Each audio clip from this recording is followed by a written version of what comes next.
Good morning, ladies and gentlemen, and welcome to the Kenmare Resources PLC investor presentation.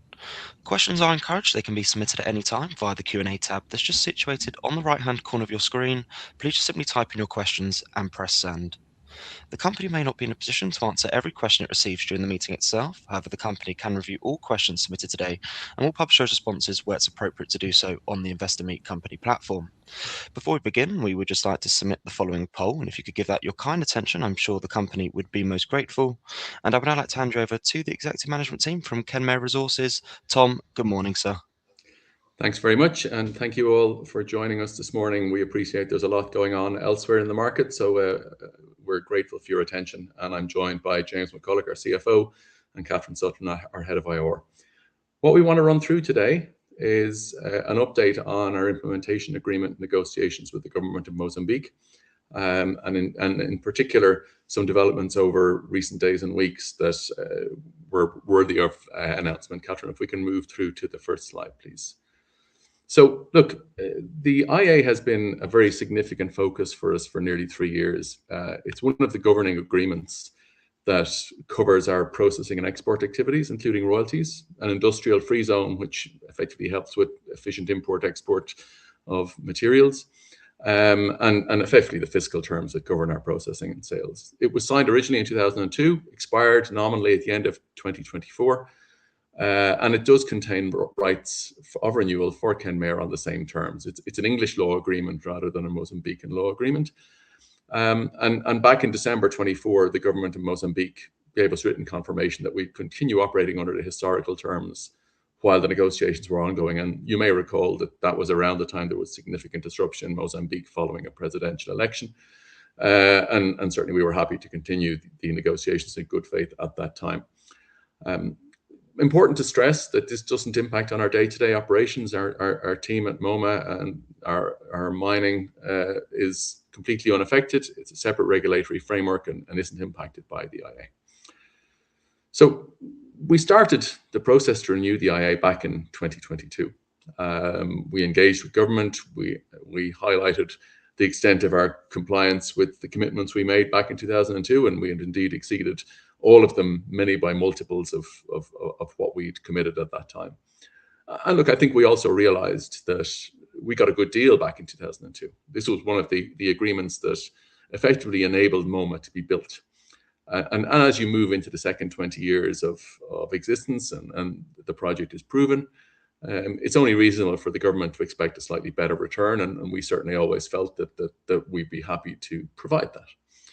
So our proposal, our final proposal to the government in April 25, included a number of concessions which were well beyond the contractual entitlements. Really, we do want to ensure that the government has a proper financial return from Moma. So we proposed an increase in the royalty rate, which originally was 1% for the first 20 years, starting at 2.5% and moving up to 3.5% over the course of the 20-year agreement. We proposed the application of withholding tax for services provided from outside the country, which again is equivalent to another roughly 0.5% of royalty, $3-4 million a year, depending on the extent of those services provided, a lot of which come from Kenmare's head office.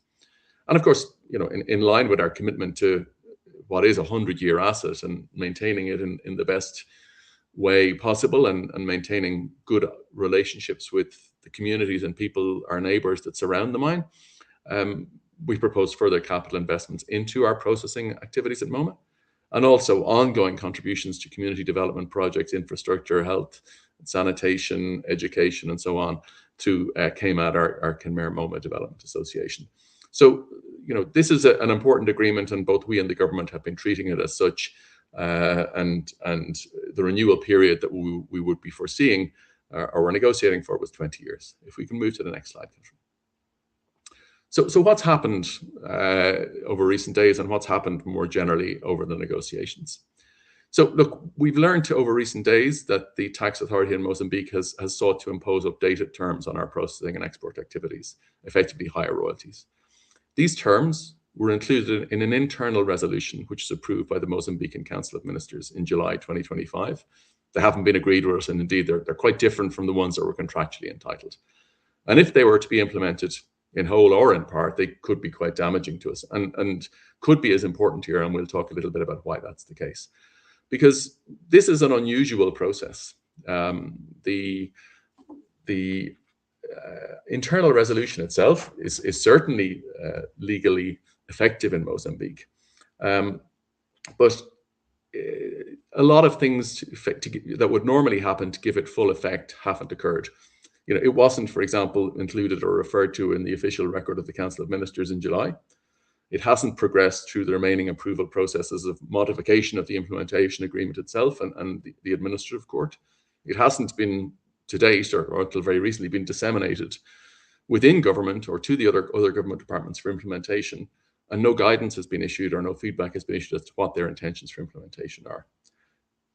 It's obvious it contravenes the implementation agreement and our rights, and it's also quite confusing in that it references different fiscal regimes and could be very difficult to implement. And look, we've pointed all this out to the government, and I think many arms of government are aware of that. And I think as part of that, the government have been clear with us through our negotiation, both in person and in writing, that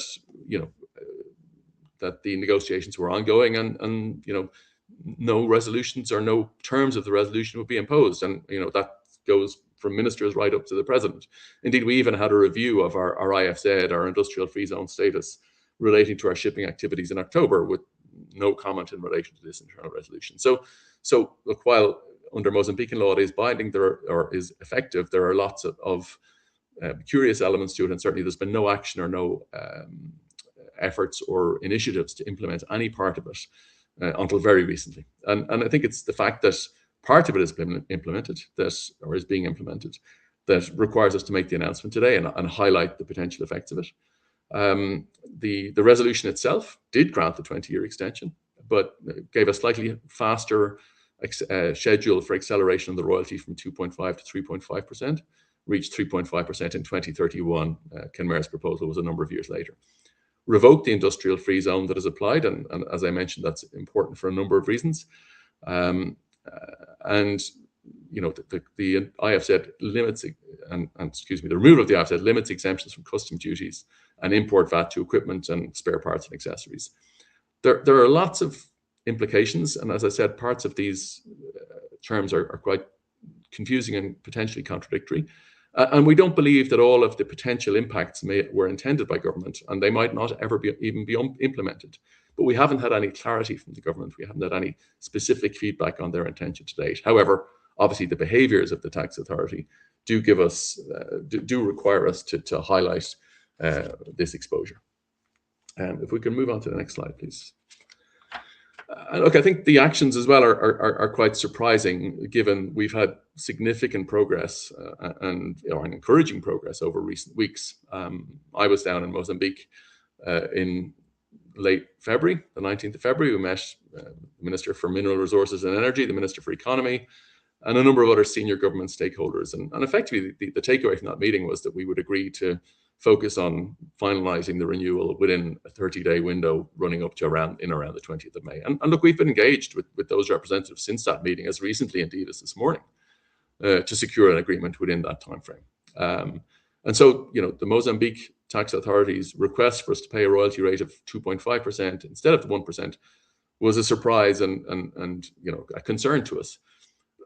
I should point out, of course, that the rate that they're invoicing or requesting is consistent with what we included in our proposal. We have accrued it in our financial accounts. We highlighted that our interim results last year, and we've been accruing it since the start of 2025. But nothing is agreed until everything is agreed, and we haven't paid the higher royalty rate pending formal completion of the IA renewal process with the government on agreed terms. And that remains our preference. We're very open to negotiations with government. Our strong preference is to have a negotiated solution here. We are seeking to urgently engage with government, both as regards the implementation and to conclude a renewal. And I think, as I said, as recently as today, we have been engaged with elements of government to understand what can be possible and what could be achieved within the 30-day window or more generally. However, and I think as we've said to many shareholders and others in the past, if we can't achieve a negotiated solution and we must always retain that possibility or the belief that that may occur. We may have no alternative to bring international arbitration proceedings to resolve matters. This will, to be clear, be a last resort. It's not our preference. We believe it's not the government's preference. And certainly based on the tone and content of the meetings we had back in February, we believe that they're as motivated as we are to achieve a solution. But we have to achieve it, and we have to commit ourselves to concluding the discussions. This morning's announcement highlights some of the potential impacts. The only impact we've seen to date is that invoicing for the higher royalty rate. But we have advised our lender group of this development. Indeed, they've been aware of all engagement, all correspondence, and all discussions with government throughout the process, and since the Council of Ministers meeting in July. So they've been very much up with events, and obviously anything that needs to be done with our lenders we will do, and we've had a very effective and supportive and pragmatic relationship with them over the period of our facility. So look, I think that's the overview. I'm sure there'll be many questions. Please, however, if you could confine the questions just to matters relevant to the implementation agreement. As many of you may be aware, we're doing our full year results in just over 2 weeks' time on the 25th, and we will cover all our more general operational updates, 2025 results, and forward outlook at that point in time. Today, we're hoping just to focus on the implementation agreement and any queries people may have related to that. Thank you. Tom, that's great. If I may just jump back in there, and thank you very much indeed for your presentation this morning. Ladies and gentlemen, please do continue to submit your questions just by using the Q&A tab that's situated on the right-hand corner of your screen. But just while the team take a few moments to review those questions that have been submitted already, I'd just like to remind you that a recording of this presentation, along with a copy of the slides and the published Q&A, can all be accessed via your investor dashboards. Guys, as you can see there, we have received a number of questions, and Catherine, at this point, if I may just hand over to you to chair the Q&A with the team, and if I pick up from you at the end, that'd be great. Thank you. Thank you. So first question, contrary to what government ministers conveyed during the meeting with Kenmare's management, the tax authority appears to be moving forward with enforcing the resolution. Do you view this as stemming from a lack of coordination among Mozambican government officials, or as a strategic move by the government to enhance its financial returns? Maybe I'll start that, and James, perhaps you could jump in. Look, this is a complex agreement, and it does involve multiple arms of government. It involves investment promotion, it involves the mining regulator, it involves the tax authority. And because it's a historic agreement, there aren't many people in government who understand all elements of it and all aspects of it. And I think that's shown in, as I said, some of the potential challenges of actually implementing it. So from a tax authority's perspective, obviously I can't speak on their behalf. We would hope that we'd be in a position to at least understand the basis of implementation. Obviously, it's consistent with, as it stands today, consistent with the rate that we have proposed for this period. Accounting impact. But the whole objective of the renewal process and completion of the renewal process is to determine and finalize and resolve the operating terms of Moma for the next 20 years. And the sort of piecemeal implementation is without further guidance is very challenging, because it's very hard to interpret the actions. So as I said, we've been seeking urgent clarification from government. Ideally, we would get that and have some moratorium or some form of further negotiation, and ideally we'd have that quickly. And as I said, we've been engaged in that as recently as today. James, anything you want to add to that? I think that covers it for that one. Thanks, Tom. Okay, next question. What is the absolute expected cash outflow under the government's proposed terms? James, do you want to cover that? And look, I think maybe one element to stress here is we don't know the extent to which all those terms would be applied, and we haven't had guidance on it, but there are certain areas where we can give some insight. Go ahead, James. Yeah, thanks, Tom. And look, I'd add to Tom's caveat there that it's not just that we don't know to what extent the terms would be applied.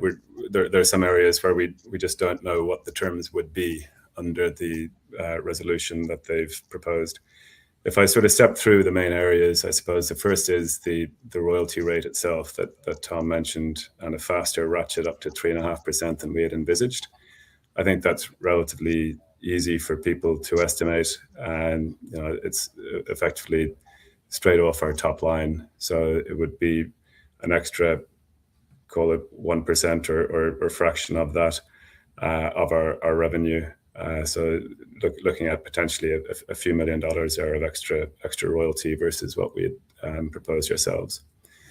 And the VAT issue, the loss of the IFZ. So the IFZ arrangement effectively exempted us from VAT on purchases of domestic goods within Mozambique. And so the removal of the IFZ means that we would be exposed to VAT payments on purchases from within Mozambique. Now, again, very unclear how this would be applied, but the main elements of this that we're sort of thinking of in a worst case scenario would be imposition of VAT on the transfer of heavy mineral concentrate between our mining company and processing company, as well as VAT on key inputs like power and fuel. If I step through those, and I'll point towards information that's already in the public domain. And we currently and have always paid a royalty on our HMC transfer, on the heavy mineral concentrate transfer from the mining company to the processing company. That royalty rate in recent years has been 3%. And we publish in our payments to government report how much that's worth to the Mozambican government. Between 2020 and 2024, that's ranged from between sort of $3.6 million and $5.9 million at a 3% rate. It's unclear if we did have to pay VAT on the HMC, what the base value for calculation would be. But assuming for now that VAT would be applied at the same base value as that royalty is applied, you would have effectively take that that range of numbers, 3.6 million to roughly 6 million, divide by 3% and multiply by 16 to move from your royalty rate up to your VAT rate, which gets you to a VAT requirement of called between $20 and $30 million per annum.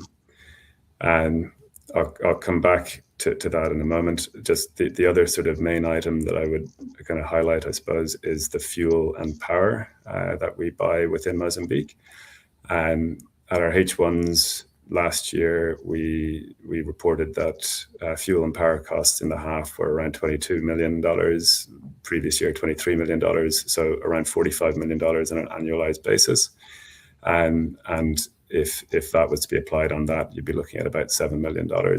And then look, there are other things obviously that we buy that would be applied on, but they are the major elements, those two things, HMC and then fuel and power. So you could see a VAT requirement of somewhere between, call it $25 to $40 million, depending on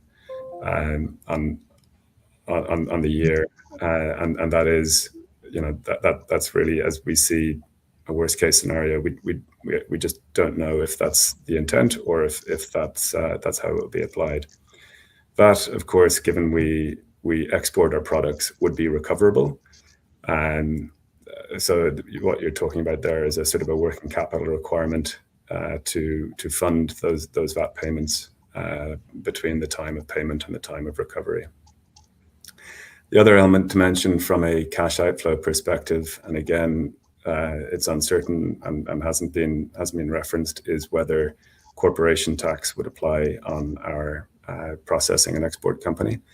To date, that hasn't been the case. We do pay corporation tax on our mining company, and if corporation tax was to be applied on our processing company, it would be at a rate of 32%. And look, our total profits are a combination of the mining company and the processing company, so that wouldn't be applied on our top line or our consolidated PBT, but a fraction of it. So those are the main potential cash outflows under the proposal.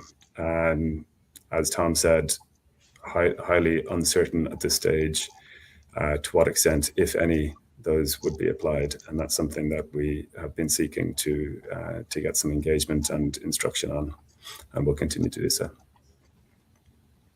Is there any risk that exports could be halted?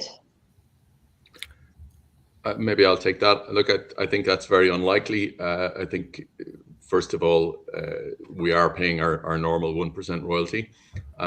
We are exporting consistently. As I said, we had a review of our export and shipments activities pursuant to the IFZ status back in October, which went off in a pretty straightforward manner, and we're actively, making shipments even as we speak. That hasn't been a comment or hasn't been a suggestion from any stakeholder in government at any point in time. And look, maybe to go back to the previous question, we know more generally that Mozambique has had financial challenges. Has a number of obligations that it needs to service. So effectively removing the source of existing royalties would be an unusual step to take and very unlikely, in our view. Next question. Given what has happened since your 19th of February meeting, how confident are you that the IA could be concluded by the 20th of March? Look, I think and maybe I'll go back before I go forward. The feedback we got from the Council of Ministers during 2025, and this was before July, was that they approved the renewal, and the only issue outstanding was the royalty rate. And we believe that more generally in our discussions, that's one of the issues effectively under negotiation. It doesn't take a long time to conclude these discussions if we have effective engagement. It doesn't take a long time to go through the ratification process by the Council of Ministers of Mozambique, which meets regularly. And so, obviously the 20th of March is a deadline that we agreed on. I don't think we'd die in a ditch if it took a few days or a little bit of time longer than that. But I think there was certainly clear intent and desire on both parties' side to try and move towards a conclusion when we did meet in February. And while this is disappointing, and obviously we want clarification of what's happened from the tax, by the tax authority, hopefully this is more a speed bump than a roadblock. That's certainly the way we're looking at it. And as I said, the fact that we've had engagement with senior stakeholders in government, as recently as this morning in relation to the process, certainly supports that interpretation, but obviously nothing's done until everything's done. Does this situation put your debt in any risk of default? James, do you want to cover off that one? Sure. Yeah. Look, as Tom said, I mean, we've been speaking with our lenders throughout this process, and they've been aware of the existence and of the terms in the internal resolution since we've been aware of them, and reference to the covenant reset that we had and that we announced for the year end. They've been supportive. Obviously, this would be. This is an escalation, and it's something that we will continue to talk with the lenders about and work with them. And as you saw in the announcement, we will look at any requirements for waivers, etc. But to be clear, at this stage, there is no event of default. It hasn't occurred, but we're clearly sort of monitoring that very, very closely, and we'll continue to engage closely with the lenders around it over the coming days and weeks. Next question. Would the implementation of these terms, as suggested in the internal resolution today, result in a liquidity challenge to the balance sheet? I think, maybe James covered some of the potential implications of it under different interpretations earlier. The only one that we're absolutely certain of at the moment is, upon agreement that at the outflow of the incremental 1.5% royalty since early 25 and for 2026 to date, and the other potential impacts we'd require clarification on. So look, of course, if everything is applied and are implemented, and there is a long interval in terms of VAT receipt recoverable, that will have an impact on the balance sheet, but we haven't had any clarity on that to date. James, anything you want to add? No, I'd say exactly the same, Tom. It really depends on how it's applied, and we will continue to do what we can to keep the balance sheet in the best shape possible, and we'll sort of manage the situation as we go. Is it possible that the government are using this as a stick as part of late negotiations, given the approaching date of 20th of March? Look, everything's possible. I think, I think the important thing here is to focus on the big objective, which is to conclude the renewal. The renewal is important to Mozambique. The renewal is important to Kenmare. The renewal, unlocks substantial investment, not just in the asset, but in the communities. And the renewal unlocks, the higher royalty rates for the renewal period as well, that give the government a multiple of the return they've had in the past. Whatever tactics, whether they are tactics or whether it's a lack of coordination, it doesn't really matter. It's happened.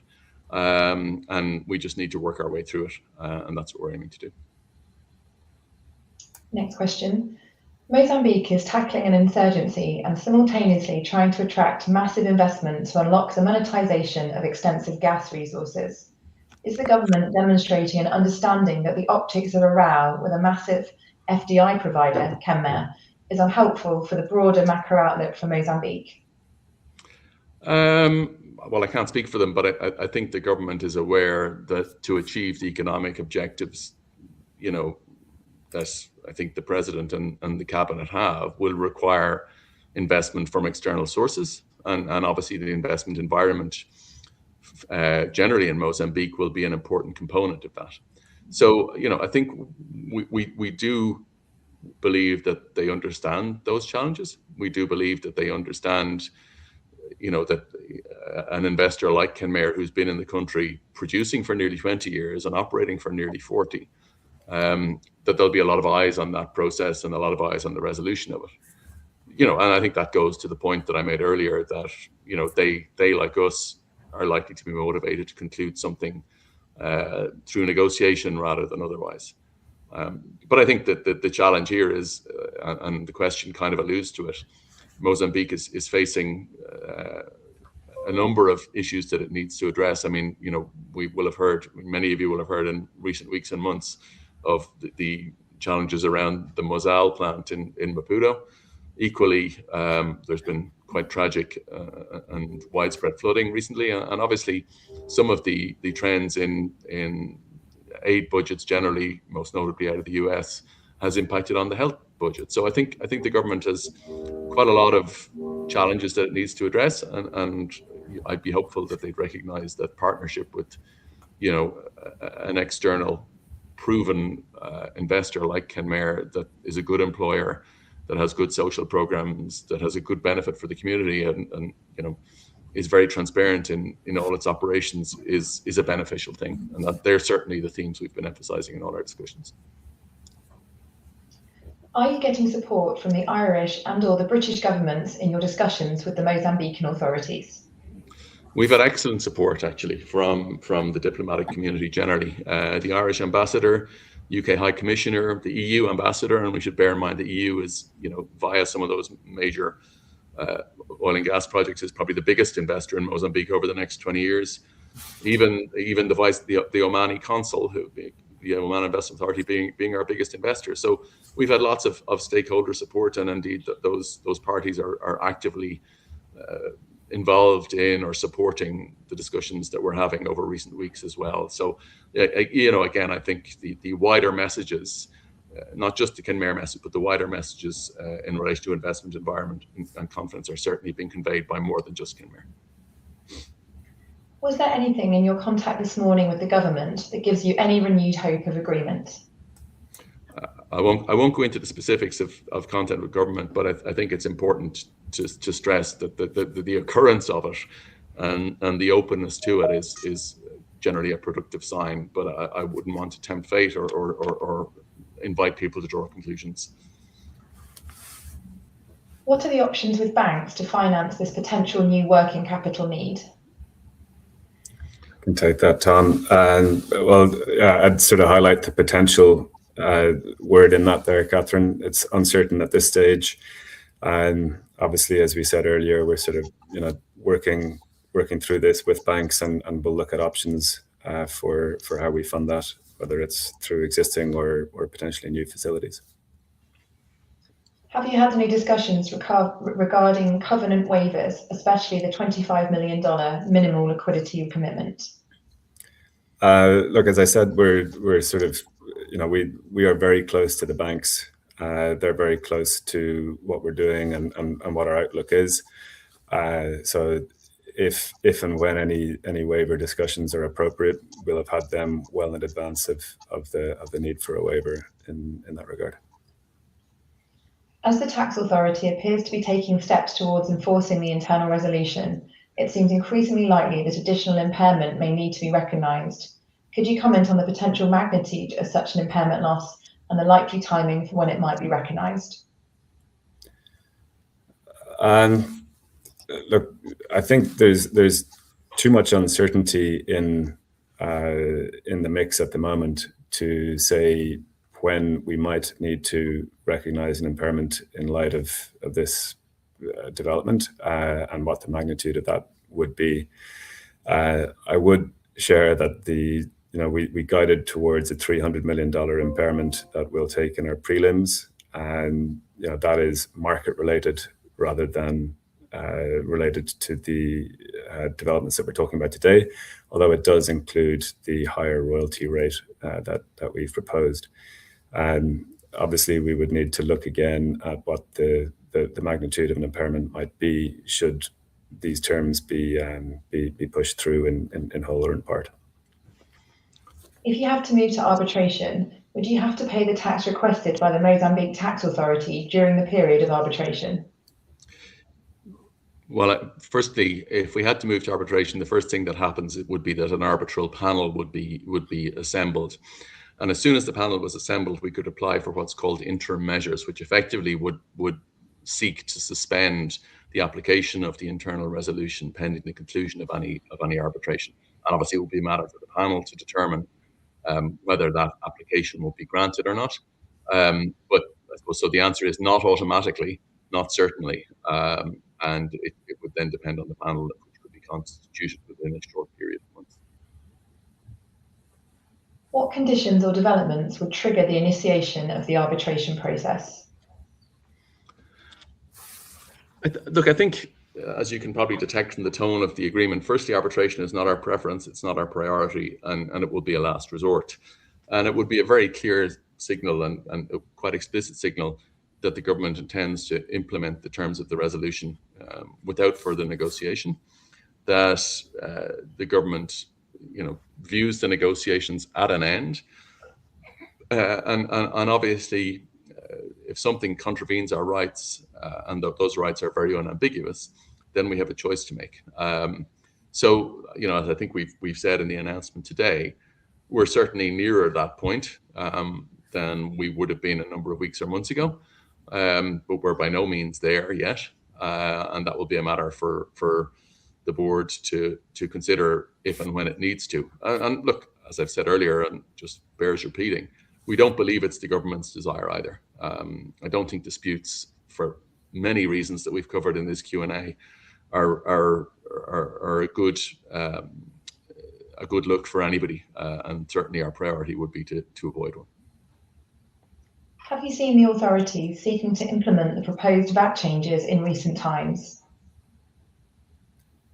I'm not sure I understand the question, but James, maybe you do. So look, at the borders, yes, as we said in the announcement, customs officials were instructed by the tax authority to restrict exemptions that we're entitled to from VAT and customs duties on imports into Mozambique. Those are relatively minor in terms of impact. We haven't seen any move to impose VAT on the other items that I mentioned, the domestic purchases of HMC, power and fuel. So I hope that answers the question. How would the scenario look if Kenmare does push through its right to international arbitration? How long would the agreement then last? What happens to the asset thereafter? And can they block exports or make life difficult in other ways? So obviously, there's a lot of what ifs in the question, and well, we wouldn't want to speculate. I think we do recognise the importance of this asset to Mozambique and the importance of the revenue that it generates from taxes, royalties, and so on at a critical time. The arbitration itself would certainly take no less than 18 months and probably 2 years or more. Again, depending on the previous question around interim measures, depending on how those interim measures, or if they were granted or not, that will dictate the operating conditions during that period. Look, I think we should look to the wider picture here. The agreement itself nominally expired in December 2024, and we've been operating under the legacy terms very effectively since then, until very, very recently, and only in one isolated area has the government sought to impose new terms, or the tax authority sought to impose new terms. And in all my meetings with ministers, indeed up to the president, that's been emphasised, that we want to renew the agreement. We want you to, hence we're allowing you to operate under the old terms. Something's changed. We don't know whether that's isolated in recent days. We don't know whether that's isolated within the tax authority or more general stance of government, but I'm sure we'll find out. And beyond that, I think we just have to take one step at a time. If we enter arbitration, what will be the impact on the operation? Sorry, I probably didn't touch on that earlier. The arbitration would only be relative or relevant to the implementation agreement. It doesn't impact on our mining activities at all, as they're covered by a separate license. So there should be no day-to-day impact on our operations at Moma. And as I said, we'd be very surprised if there were any impact on our exporting activities. And nobody's mentioned that during the process. So we wouldn't expect, and there's no basis for any impact on our mining activities. Is the government of Mozambique in similar disputes with other resource companies, i.e. is it a systematic push for a greater piece of the profit pie, or is this a unique situation for Kenmare?